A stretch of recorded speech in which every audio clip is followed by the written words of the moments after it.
Good morning. We're going to go ahead and look at how to solve some rational equations. We're going to start with some that are just a fraction equal to a fraction. These first couple actually technically aren't rational equations because they don't have a variable in the denominator, but I'll show you how to solve them.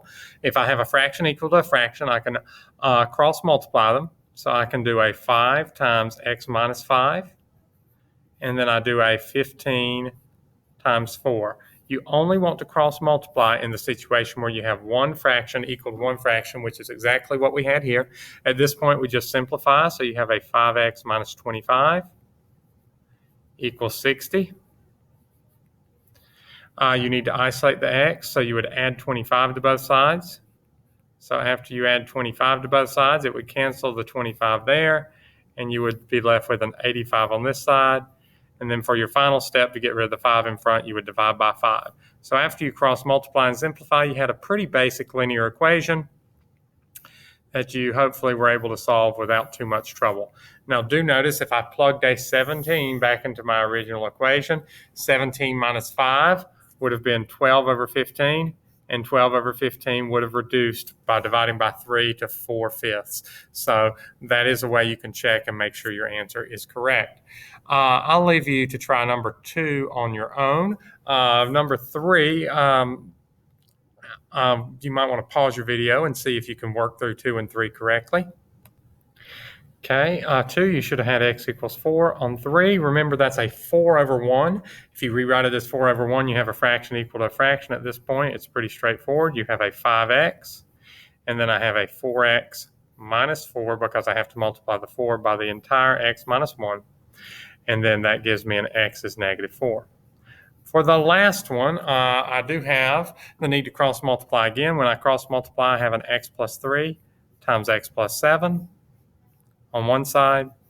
On the other side, I have an x plus 1 times an x plus 2. Now, do remember when we're multiplying these out, we are going to need to FOIL them. So that means I'm going to have to multiply the x by the first and the last, and the 3 by the inside and the last. So that's going to give me an x squared plus 7x plus 3x plus 21. On this side, same thing. X times x is x squared, times 2 is 2x, times is x, and this is, and then a 2.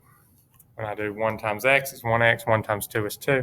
Now, when you are looking at this, I do want you to notice when you go to combine like terms, I have an x squared on both sides, so it looked like for a second it might have been quadratic, and sometimes these will turn into quadratics, but in this case, I have an x squared on each side, so I could subtract x squared from both sides. That's gone. So what I'm going to end up with is a 10x and a 21 on this side, and then a 3x and a 2 on this side. I'm running out of room here unless I don't think this will let me scroll, so I'm going to finish it back up here. I need to subtract 3x from both sides, so that'll give me a 7x plus 21 is 2.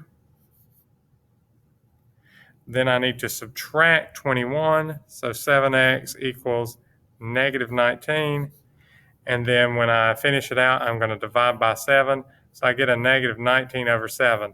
This is not a particularly pretty answer, but if I were to substitute it in, I would get the correct answer. Now, if you've read through your notes, you notice it also says you could solve these with Desmos, and I'm going to show you how you could do this to check this last one.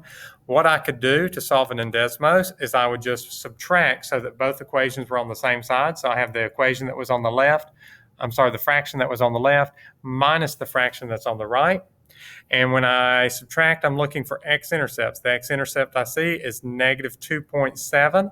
And remember the answer I had was a negative 19 over 7, which is the same decimal. So since the decimals match, I do know that decimal form, the approximate decimal of negative 2.71 is the same as the negative 19 over 7 that I solved algebraically. Clearly, the advantage of solving algebraically is you get an exact answer, and you don't have to have the calculator, but it is nice to be able to check using Desmos.